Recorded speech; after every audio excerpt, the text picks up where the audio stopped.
On the pod today, I want you to look for primarily two things. If you're someone who struggles, I want you to realize and just make note of how important your post use process is. If you allow that use to define you and start to shift the way that you view yourself, that damage is so much more significant than seeing pornography as a piece that you are working on. That post use processing really matters. And as you do that, look back at what was not real about pornography, but then see yourself for all of you and the good and the great that you are, not just the struggle that you have. And then for parents, as a parent, stay invested. I think this is a great story about a parent who maybe didn't approach the first use very well and the first time that they found out about it, but yet stayed invested. And that relationship really healed over time and really grew to this point where that is a source of reliance for this individual who struggles. All right, I thank you again for being here and enjoy. Okay, well, I just wanted to know, first off, that I'm really grateful that you came in today. Yeah. So can you just give our listeners kind of a background about your life situation, age, that kind of stuff? Sure. I'm a college student. Right now I'm up at BYU, Idaho. I spent the last 3 semesters at Utah State and really enjoyed it there. And I'm studying business finance and just trying to find my way through life, I guess. Cool. Yeah. And are you in a relationship, single? Nope, I'm a single dude. Cool. Yep. Yeah, awesome. Okay, awesome. That's really helpful just because, a lot of people are in your situation. Sure. It's a really hard window to struggle with pornography, Yeah. just because there's this desire to connect with other people, and sometimes that's not going well, and it's easy. Your life is very volatile. You have Sure. moments where you feel super success, and then there's moments where you're like, am I worth anything? Yeah, totally. Yeah. And that sadly leads people to use pornography, Yeah. and use it as a coping skill. Yeah. So as we talk today, I just kind of want to preface this from what I remember about you. Sure. Right. Yeah. Some things that I remember about you is just this, ownership mentality that you have. Oh, you yeah. know that I am the master of my fate. And you kind of came in with that mentality, which I thought was stinking awesome. Yeah. And I think that's a huge, I don't know, a tip of the hat to your parents. And just also probably your base personality. But man, that was such an awesome thing. And so because of that, you took our learning and okay, I can change, Yeah. Now, whether or not you struggled or were successful, there was this belief that I am the decider of my fate, which is a hard thing for a lot of people, Yeah. And so I just thought that was freaking awesome, For sure. And so I want to kind of start though with your pornography story. Okay. The first point I want to start with is how did pornography find you? Got it. Yeah. I think how it all started, I think I was 12 or 13. And honestly, it was all pretty innocent at Yeah. first. I remember I was just a big fan of Star Wars, and I really, I was just surfing the internet, looking at Star Wars videos, and looking up cool, stormtrooper pictures or something, something what a 12-year-old will do. Yeah. And I remember just this image popping up, and it was just this sexually themed Star Wars picture, I guess. Yeah. And I was like, whoa, what is this? Yeah. I was totally shocked. I didn't even know what to do. Totally. And I just shut it off as soon as I could, and I was like, that just made me feel gross. What was that? Yeah.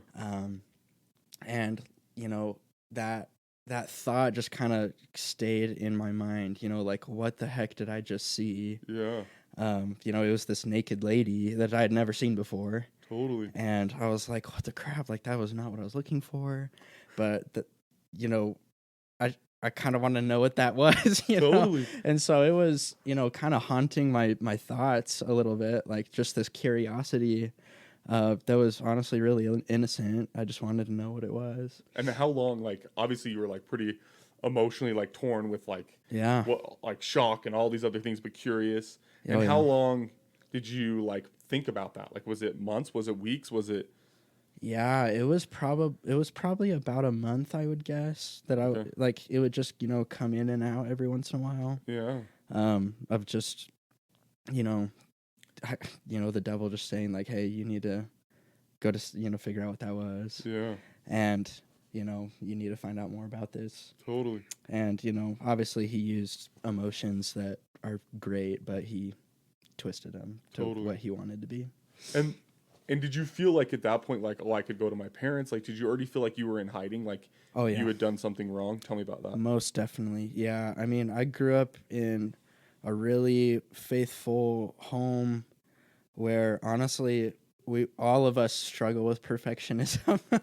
And so like to admit that I had even maybe done something wrong was really difficult for me to get past, I guess. And so I didn't tell my parents at all. Yeah. My parents didn't know anything about my pornography habits until I was, I think, 14 or 15. Okay. So Okay. yeah. Okay. Yeah. And so I think, yeah. And so that like desire to be perfect kind of pushed you into this like Most definitely. hiding. Oh yeah. And immediately from the very first time you ever saw something, Oh yeah. I knew I couldn't tell my parents because you I were knew, in a hiding situation. Yeah, I knew it would be really, a negative experience, I guess, for me. Totally. Yeah. Yeah. Okay. So at what point did you feel like pornography started to get a hold on you? Yeah, man, this is kind of a hard question because, it's been really on and off, I guess, because, from that first moment where I was exposed, I I would look up stuff like maybe once every 6 months or something, and it was all like really light, like, I don't know, nothing too hard, Yeah. no videos, just still images. Yeah. But I think when it really took hold was just before I went on my mission. I was struggling a lot. I was probably struggling. Prior I was probably struggling like once every 2 or 3 months, and then just like I got my mission call, and for whatever reason, like I just started falling and falling and falling, and I couldn't understand what it was. Like, what are all these, sexual feelings that I have? Like, I'm about to go on a mission. I shouldn't be feeling this way. Yeah. And so I just kept suppressing it and suppressing it and suppressing it and just burying every emotion that I had towards, women in general. Yeah. Because I was like, I need to be focused for my mission. And, I kind of became a freak, honestly. Like, inside. Like, on the outside, I was fine. But on the inside, like, I was, like, melting. Yeah. Because I didn't know how to cope with my emotions. And, obviously pornography affects your mind a lot. And so the more I used, the more stressed I got. And I just, I was talking to bishops and stake presidents. And, I was really open from the beginning. I knew that I needed to, come clean with everything that I did, except to my parents. Yeah. I told everyone except my parents. And, yeah. Okay.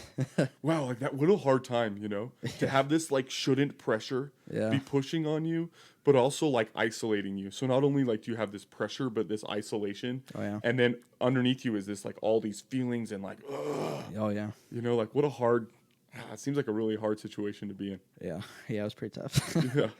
Okay, so then you go on a mission and like your access is pretty limited on your mission. Yeah. And then did it like immediately get a hold again when you got back? Like what was that kind of like? Yeah, my mission was no uses, nothing. I was fine.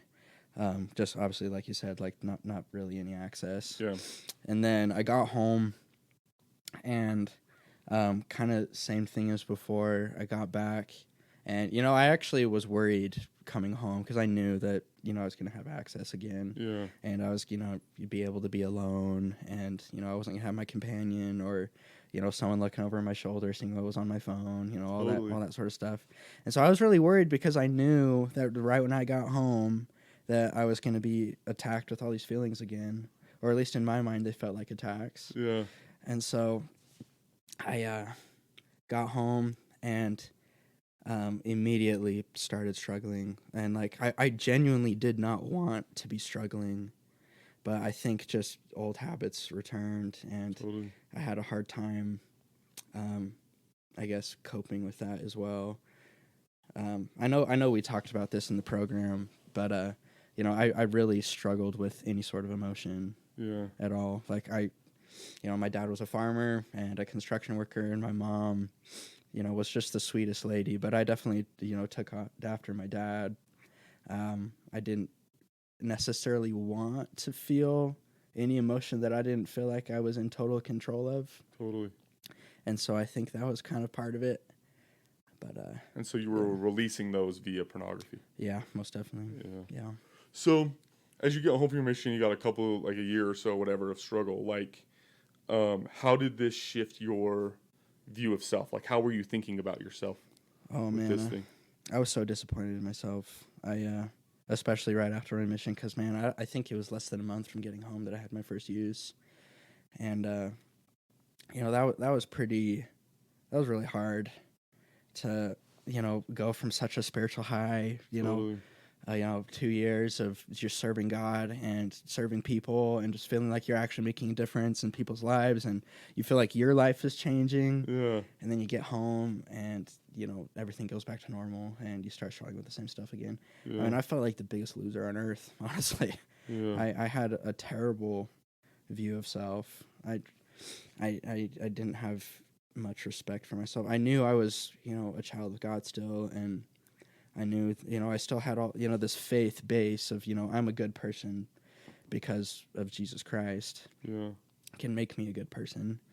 And, regardless of where I come from, I can be okay.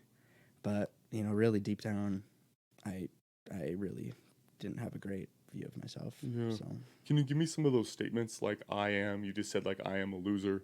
Like, I am yeah. a failure. Like, what other, like, defining statements did you kind of exist in your brain? Yeah, I think the biggest one was I am a disappointment to myself.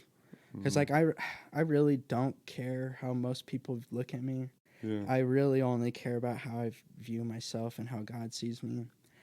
And, I think that was the biggest thing is I am a disappointment. I am a letdown. I have all this potential and I wasted it. Yeah. I felt like I lost already, Totally. like the fight was over.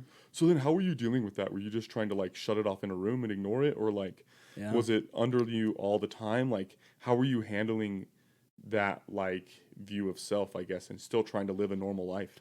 Yeah, I definitely buried it. I just threw it in a deep hole, and I knew it was there, and I knew that I didn't feel that great about myself a lot of the time, but I just buried it as deep as I could and just tried not to think about it. And when did that show up? Would it show up, like, trying to fall asleep? Like, when would it, like, we can bury stuff pretty well. Oh yeah. Like, when was it actually making its way out?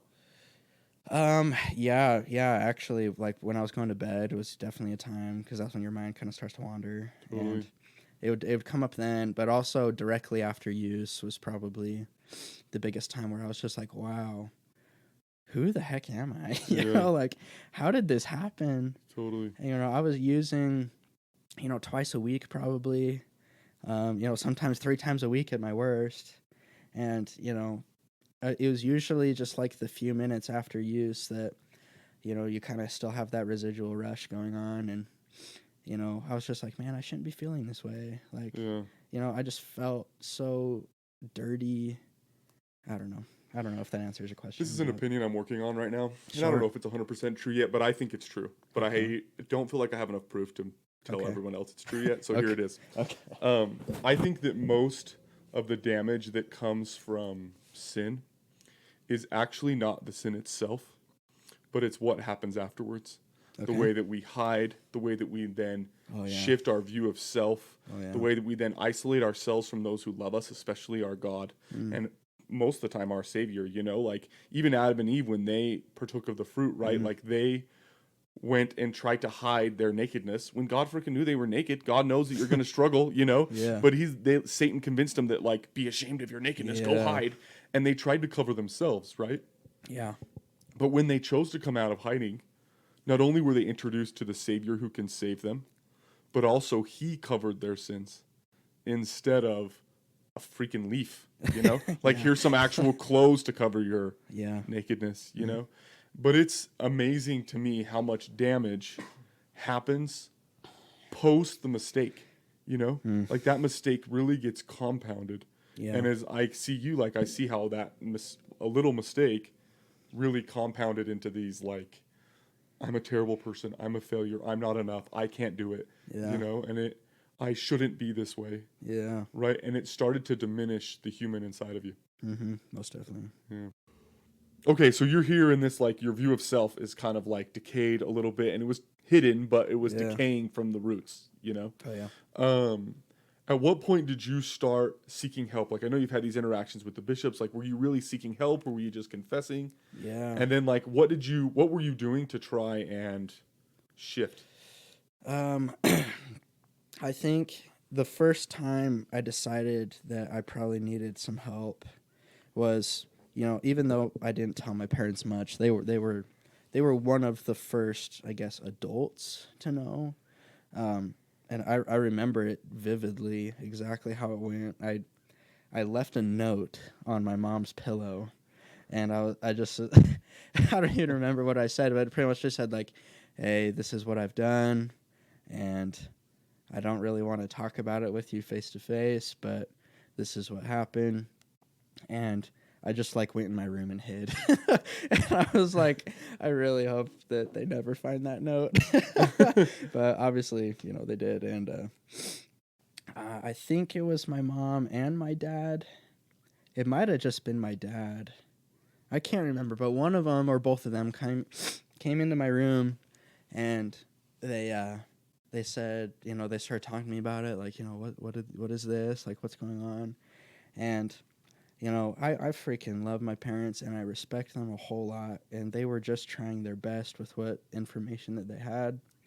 But, that was honestly a pretty negative experience for me, because, they weren't, like, yelling at me or anything like that, but they, I was kind of expecting, like, oh, everything's going to be okay, like.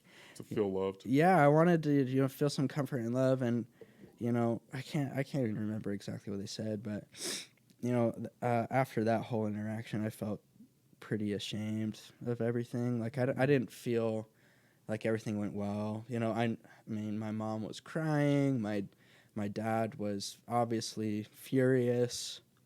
And that was a pretty negative experience. So that was probably the first time that I, kind of came out and told an adult that I was struggling. And it seems like they came in pretty emotionally charged. Oh, most definitely, yeah. And I was only like 14 or 15, I think, and so I was pretty young, and that was pretty hard for me. So we're kind of jumping ahead here to this advice portion. Sure. But like, let's say 30 years, 20 years from now, Sure. You get a note on your pillow that says like, "Hey, Dad, like, I'm struggling. Like, I'm struggling with pornography." Yeah. How do you want to handle that situation? Man, I think the most important thing. I also need to say before I answer that my parents have gotten way better, and I'm completely open with them now. They're completely filled in, and they have given me so much love. Yeah. But I think the thing that I learned from that experience is just to be as accepting and loving as you possibly can, and just realize that, your son or your kid who's struggling, they probably don't want to be doing what they're doing. Totally. It's really, I know that doesn't make sense to a lot of people, but like, especially with stuff like pornography, like I honestly have almost never had an appeal deep down to pornography. It's always just the natural man who wants it. Yeah. And every time I did it, I never wanted to do it. Even in the act, like, I still struggle, and even in the act of struggling, I'm always like, why am I doing this? I don't want to be doing this. Yeah. So I think for parents to understand that, especially a kid coming and confessing, like he's yeah. obviously declaring this like, I want to change. I'm failing and I want to change. Most definitely. And so, yeah, especially when they come, and it takes a lot of courage for especially a young teenager to come and say, I'm struggling, and, I know that you guys love me, so I'm coming for help. And, just please help me. and help me find God. And um, and I also, my parents did help me with that. Yeah. Initially I think they were just shocked, Totally. and I don't blame them at all. Yeah. My heart I goes out still to your love them. parents because like Yeah, how much information did they have? Like they don't. yeah, Yeah. I mean, it came even though they didn't handle it in a great way. Like I mean, they have the greatest intentions. sure, You yeah, know. most definitely. Yeah. But I think as other parents, like they can learn from that. You know, especially that moment of confession is not a moment of let's fix the issue. That moment is like we love you so much. Yeah, Like we're so invested in you and we believe in you, mm, you yeah, know? totally. And like the moment for fixing that issue comes later. Yeah, It's not in that moment of confession. yeah, Yeah. most definitely. It's amazing to see the Savior and how he deals with moments of confession. You know? His moments of confession are very little about the future. Hmm. They're about the human then, and the way that Yeah, they view themselves. yeah, Mhm. yeah. That's interesting. I never thought of that. So eventually this like culminates to you like seeking this help. Can you tell us about how you Sure. kind of found this and how you got there? Yeah, yeah. So like I talked to bishops and stake presidents and mission presidents about my struggles, and um, and they had helped, and they had so much wonderful advice. I feel like a lot of them didn't really understand what was totally what how to handle it. Yeah. I'm not sure if they receive any training at all, but I would assume not. Yeah. But anyways, pretty much how I found this place was my little brother. He, it was discovered that he was struggling with pornography as well. And through a courageous act, he confessed as well, and that's how we found out. Yeah. And my parents, he was struggling, bad enough that he was going to need some sort of counseling. And so my parents were looking around for other places, and they had talked to you, and were really impressed with the things that you said, and Yeah. that's they recommended me to Cool. go to you. But I actually came to my parents and said I think it's time for me to find some professional help, because I've done everything I know how to do on my own. Yeah. And so Totally. Okay. Cool. That's awesome. hmm So now I kind of want to talk about your shift, Okay, yeah. like a big part of this is like how did your view of sex change? So I want to go back first and talk about like consciously and maybe even a little subconsciously, like what was your view of sex when you got here, Okay. right? Yeah. And then we'll kind of talk about how it transferred. But let's start with what was your view of sex when you got here? Um, definitely misunderstood. Yeah. I don't know. Like my only I guess knowledge about sex was like the talk that my dad gave me when I was like 12. Yeah. And that was like a 20-second conversation.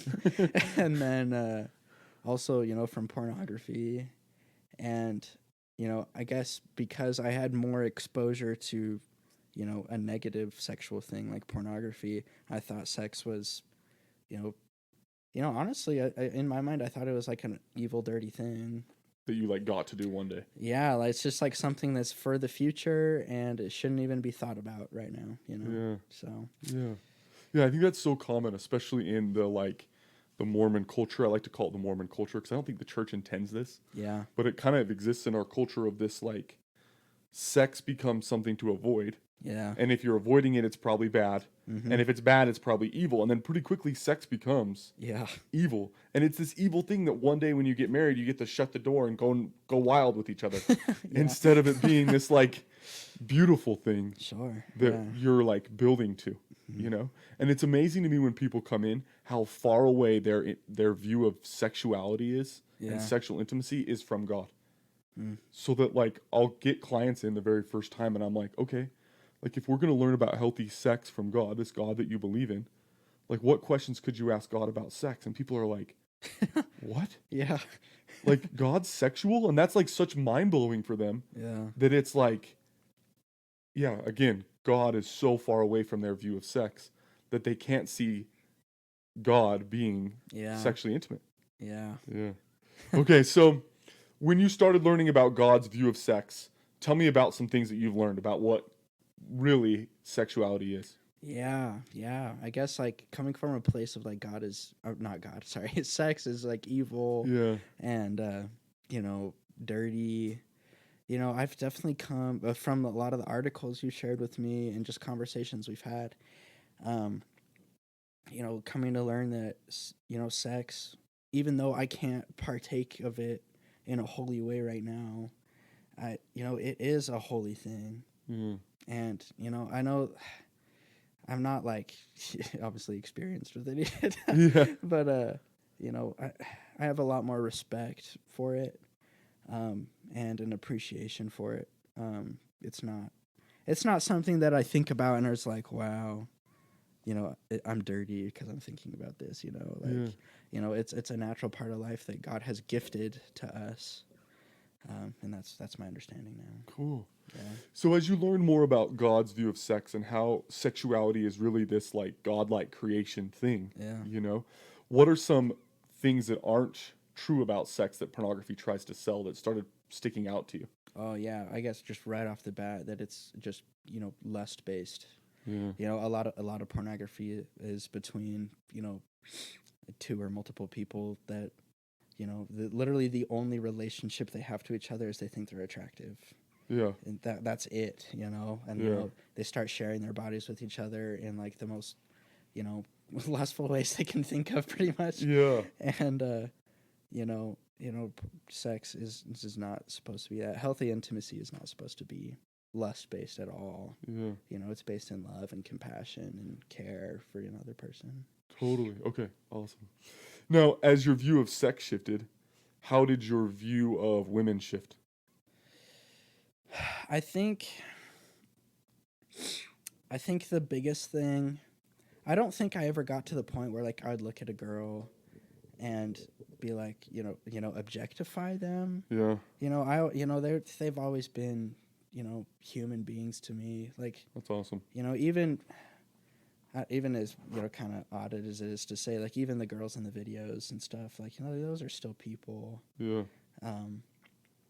But I think the biggest shift that I had was just kind of like a bigger respect for, you know, the female body and the things that it's able to do, Yeah. and you know how life sustaining it is. And you know, it wasn't, again, I never objectified things, but I think, you know, like yeah, I don't even know what I'm Yeah. trying to say, but Okay. I feel like you answered the question. yeah, Okay. I think you Cool. understand. Cool. Okay, so let's actually see a moment, you know, like we talk about your view of sex changing, you know, but I think sometimes it's hard to see one of those little moments, you know, like these aren't moments that happen right before you fight pornography. Like these are moments that are happening to you all throughout the day when you run Yeah. into some like arousing picture on TikTok or whatever, Yeah. you know, like, so I'm curious, like now, how do you process one of those moments? Like like a picture pops up, Yeah, something like that. yeah. Pick a prompt, whether it's like a Okay. picture or like someone at Okay. the gym or whatever. Sure. Right, yeah. like how do you process that now? I think usually this is, I guess, the habit I've thrown myself into is, you know, say, like, perfect example. Yesterday I was on Instagram and, you know, some super arousal based picture comes up, Yeah, and you know, the first thing I'm gonna do is, you know, I guess mentally just be like, man, I ask myself, is this what I want? yeah, And it I guess that question kind of throws me back into like who do I want to become, yeah, and does this match up with the values that I've set for myself and my goals? yeah, And obviously no, because Yeah. you know, I don't want pornography in my life. yeah, totally. And I think that's the first thing that I've done that's, you know, kind of helped me. And then I go through the steps that we've talked about. You know, like, you know, I don't want this to be part of my life. I don't want that. I think saying, you know, that is really important. Yeah, That statements that we've talked about, like, that is just an image, that is, you know, fake, that is an actor, you know, that is, you know, animation, whatever it is, totally. it's not real. Yeah, Whatever they're trying to sell you, it's not real. totally. And then, hopping into, healthy intimacy is supposed to be happy. It's supposed to be something that afterwards you don't feel like crap, Yeah. and you don't feel ashamed of yourself. Totally. Healthy intimacy is supposed to bring you closer to God instead of farther away. Yeah. That's so awesome. That progression is so powerful. Most definitely. Yeah. Contrast that with how you used to do it. So like Yeah. before you met us here, like when you got these prompts on Instagram, like what were you doing? Oh, dude, I was just screaming in my head. I was just like, what do I do? What is this? Yeah. And I'm like, And then just running or what? oh yeah, just run as fast as you can. Forget about it. Forget it ever happened. And just like with my first use, those thoughts will always come back. Yeah. We talked about I can't remember the terminology you use, but kind of like settling your thoughts, letting them process. Yeah. And what I used to do is just run, and I the shouldn't statements that we talk about, like I shouldn't be looking at that, and it never progressed to, even though it was true that I didn't want to look at it, I never mentally thought I don't want to look at that. Totally. And I think that makes a massive difference. Like that's like the main weapon in my arsenal right now, is So empowering. to say that I don't want to do that. So why would I do it? Yeah. Yeah.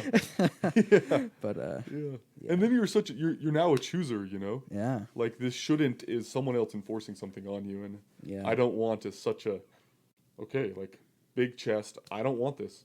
Yeah. I want this type of life, like you were saying. That's so powerful. Good for you. Thanks. Yeah. So as your view of sex started to shift, how did your view of self change? I think the biggest change that I had is a lot of my confidence came back in myself. Like I've always known I was a good person, but then I started I started believing again that I was a good person. Yeah. And that I had infinite potential, that as cheesy as it sounds, I had the capacity to change the world if I wanted to. Yeah. I had that type of confidence back in myself. And Was that in a moment, or did that like grow like the sunrise? oh, it was a lot like the sun. Like, Okay. it was very gradual, really slow, like inch by inch, line upon line type of stuff. Like it took me a really long time to get over negative feelings of myself. Yeah. And, to be honest, some of them are still there. I mean, I still struggle. After each use, I still feel pretty crappy. Yeah. But, it's a lot easier for me to get over the depression and the sadness and disappointment in myself now, because I know who I am. Yeah. And, I know that I have every capacity to change, especially, through grace and through Christ and his atonement. I know I'm going to be okay. And so I feel a lot better about myself. You know what I mean? Yeah, totally. And you can see it as kind of like a blimp, Yeah. Instead of like this is all defining. Yeah, most definitely. I was thinking about that the other day. Like, this is not who I am, and it's never been who I am. Yeah. This is just, a trip along the way. Totally. Yeah. Okay, so really the first like half, a little more than half actually, the first 8 weeks of our 12-week program is like focused on changing our brain and the way that we choose to think about sex, right? But then the second portion, right, is this: why is pornography appealing to me at all, right? And we talk about how pornography appeals when we feel disconnected. Can you tell me about some of those moments of like when was pornography appealing, and like why in your life was it appealing? Yeah, I think the biggest thing that has ever turned me on to pornography was loneliness. Feeling, not chosen by somebody, or not feeling like I have many friends, or feeling like, like just some, no one around me, would give me the time of day, that sort of stuff. That's, I guess, not initially why I got into pornography, but that's probably why I stayed so long. Is, the amount of loneliness that, someone can feel. Yeah. So I think that's the primary thing. Also, when you get bored, sometimes that just happens too. But. Yeah, totally, right. But I get that like that feeling of either mental or like social slash emotional disconnection, Oh yeah. you know, that just like I'm alone, Yeah. you know, and like what greater connection is there than sex? Like sex is such a deep, vulnerable connection, Oh yeah. you know, and like it makes so much sense that we want to go there when we feel disconnected. Our body's like, well, this is the greatest way to connect. Let's Yeah. use this, Yeah. you know, and you'll feel better. And you know that's only really true for a minute, but Yeah. that kind of gets sold to us, you know. Oh yeah. Most definitely. And so then our focus becomes like, how can we deal with disconnection in a better way? And we start with emotional disconnection, just because for me, as I look at the world, like that's a place where I see a lot of guards, and disconnection is emotionally. You know, can you tell me about how this emotional learning shifted the way that you deal with emotion now?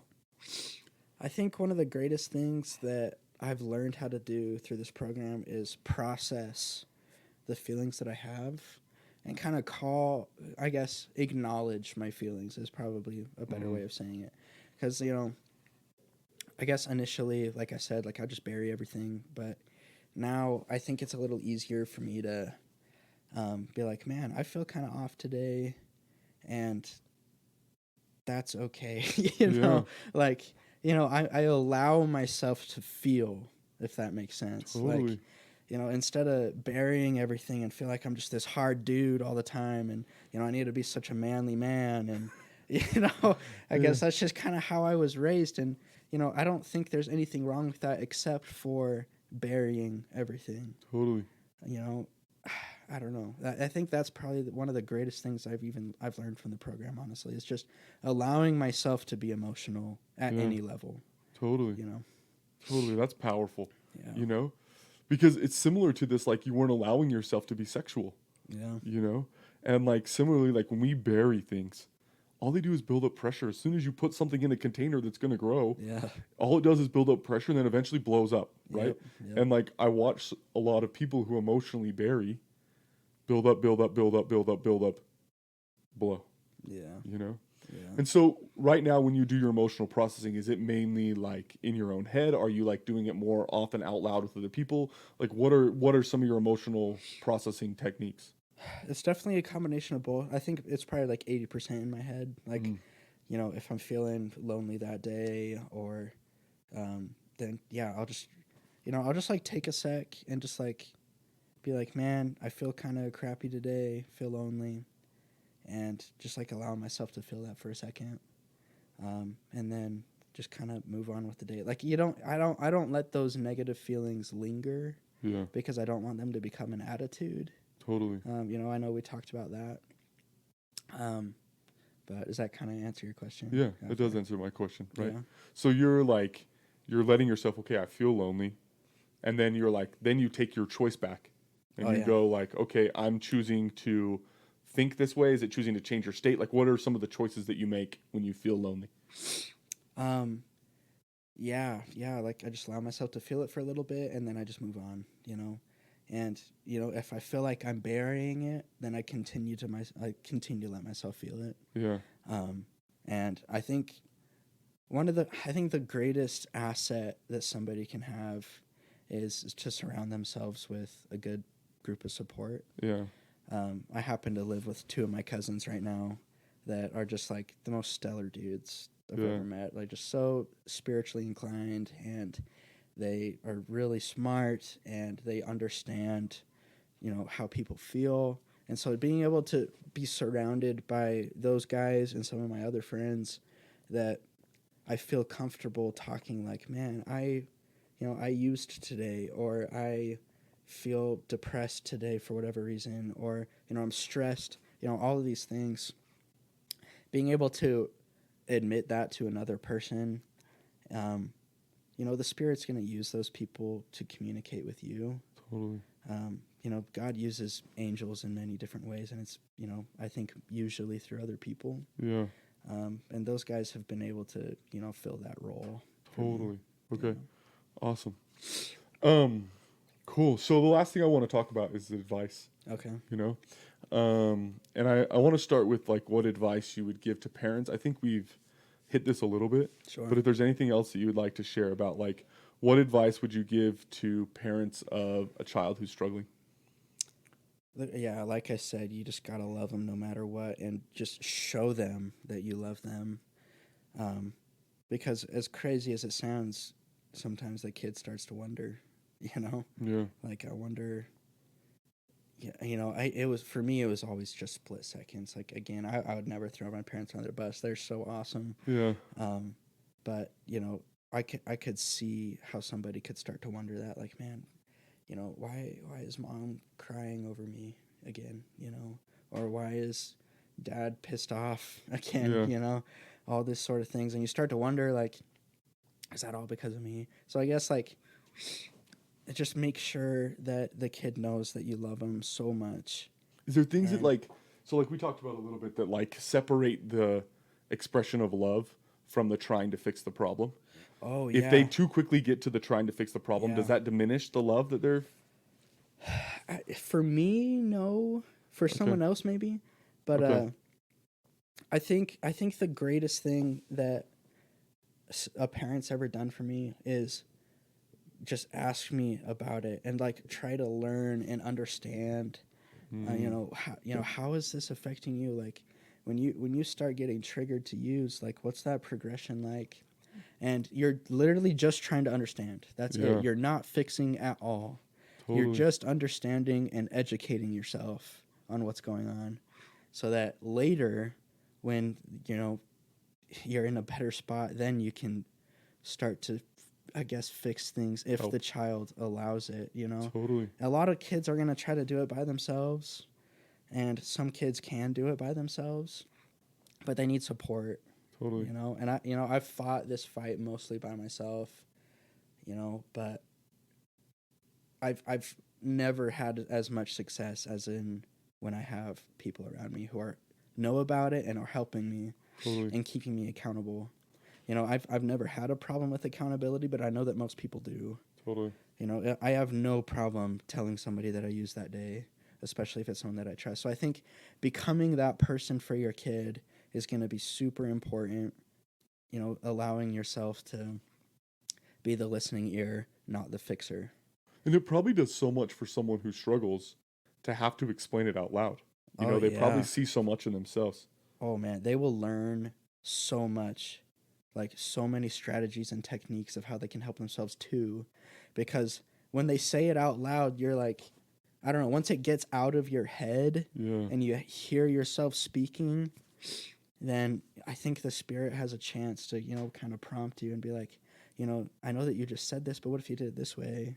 Yeah. Or what if, instead of doing this, maybe you should, adjust it and just tweak it just a little bit, or, develop this habit and try to focus on this. And I think talking out loud invites the spirit to be able to Yeah. teach you of Totally. better ways to do it. And all of a sudden now your kid is self-helping, Yeah. instead of like a parent's telling me to do this and now I'm doing this because of mom, and then when it doesn't work it's mom's fault. Yeah. Yeah. Totally. Cool. Someone who's in the trenches, Yeah. who's in there fighting this war, like what advice would you give to them? You just got to keep getting up, man. I mean, I think the reason I've been able to keep fighting is I'm just not going to let myself lose. I mean, it's a war and there's going to be battles that you lose. But I just have the mentality that I'm not going to let Satan beat me, Yeah. And I think that's where the root of, my successes come from is I know who I am and what I'm worth and what potential that I have, and I'm not going to lose. Yeah. Just the determination that Satan cannot and will not beat me. Yeah. I'm not giving up. I will not get up. And every time you fall down, get up as fast as you can. I mean, I like what you said in the very beginning. Like, a lot of the problems with sin is, what happens afterwards and the thoughts that go through our head. It's okay to feel bad about what you've done, but don't let it fester in your mind and tear yourself apart. Because that's what I did in the beginning, and that's how all these negative feelings come. And you start to realize, like, man, I feel terrible about myself. Totally. And so when you fall, just get back up and pray. Even though it feels weird to pray after using, just pray. and just, tell God you're sorry. Ask him for advice, and, he'll tell you that he loves you. Totally. And, that's some of the most precious and most inspiring and revelatory experiences that I've had is directly after use. Totally. Because you've humbled yourself, you fall into the dirt, and if you're focused on God and godly things, you're going to instantly want to be better. Totally. And, there's a little bit of, I guess, healthy disappointment in yourself, Yeah. Godly sorrow, so that you're wanting to be better, and, just allow yourself to become better, Yeah. and, drive yourself to become better. And I think the second thing I would advise someone to do is... I want to pause on that for a sure. second. Yeah. Don't forget what you're going to say. Okay. But I just want to point out one more time that, pornography damaged your life, Yeah. but it wasn't close to when it was changing your view of yourself. Yeah. Like, when pornography changed your view of yourself, that's when pornography really, was controlling you, Yeah. And, even though, pornography struggles or whatever existed after that, they aren't controlling you. Yeah. They are a piece of you you're trying to change. They are not you. It's like when someone defines themselves by being out of shape or whatever, and that, I'm out of shape ends up saying, I'm worthless, I can't do it. And it ends up controlling their whole life. Yeah. But when it's just a side that, hey, okay, I want to get in a little better shape. When it's a side note, that's not even close to the same thing. Yeah. And I think that what you said, get back up, you can still control who you see yourself as. Most definitely. Okay, go to your second thing. Second piece of advice. I think the second, I mentioned it before as well, but just surround yourself with good people who want to help you. Whether it's Brigham or whether it's your friends or whether it's your parents or your bishop, or, be with somebody who's going to take the time to emotionally understand you and will drive you to want to be better. Mm. And, find somebody inspiring, honestly. Totally. For me, it's, my cousins and my dad and, other people around me who are, super inspiring to me. That, I want to be better because of those people that I surround myself with. Totally. Get a team. Yeah. I mean, there's a kid on my construction crew that, he's not, he doesn't live a faithful lifestyle of any kind. He smokes, he drinks, he does all these things, but he's trying to get over, a nicotine addiction. And I was talking to him yesterday, just on the job site on our lunch break. We were talking about, things. I've even been open with him about, the things that I struggle with. And he was like, man, I just went, 28 days without smoking or whatever. Yeah. And I was so stoked for him. I was like, dude, that is so sick. Because I think a lot of people, listening or others, they understand that, 28 days is pretty significant. Yeah. That's, for a lot of people, that's freaking hard. Totally. Especially with smoking, because smoking's freaking difficult to get over. Totally. And, that inspired me. Be around people that inspire you to want to be better. I'm like, man, I could go a month, you know, I could, whatever time frame works good for you. Totally. Yeah. I want to point some things out in your story before we finish. Okay. One is though your parents maybe came at this maybe not the most great way in the world, your parents didn't leave. Oh no. Yeah. Their investment didn't change, and here you are now, and you just named your dad as one of the people that you go to. Oh, most definitely. Yeah. And yet he was someone who you felt a little emotionally attacked by when you very first told him, know? And what an amazing advice I would give to parents from your story is don't go away. Oh yeah. Even if you let's say you freaking blow it and you lose your crap and make your kid feel like a terrible human, Yeah. Don't go away. Stay there, stay invested, stay engaged. And it doesn't really matter what you say or do. If your investment doesn't change, that speaks love, And if a parent starts avoiding this situation and trying to pretend like their kid doesn't struggle, that's when a kid loses the feeling of my parents care about me. Yeah. Yeah. Totally. Cool. Okay. Well, again, I really appreciate you coming in, and I think that sharing your story helps other people feel understood, you know? Yeah. And like they get to be inspired by someone like you who's fighting, Yeah. you know? Totally. Yeah. Yeah. Just keep going. Everything's gonna be okay. Yeah. Like just believe and know that everything's gonna be okay. You Yeah. know, and just don't kill yourself over it. Porn doesn't define you. Not at all. Yeah. No. Yeah, like you are you, and porn is a piece that you can work on. Yeah. Yeah. You don't. Yeah. I think the most harm that pornography's ever done to me was just myself. Yeah. You know, like just the perfectionism of it all. And the way you viewed yourself. Yeah. Totally. Yeah. You can't let that beat you up. You know, Yeah. don't let yourself beat yourself up. Okay, thank you. Yeah.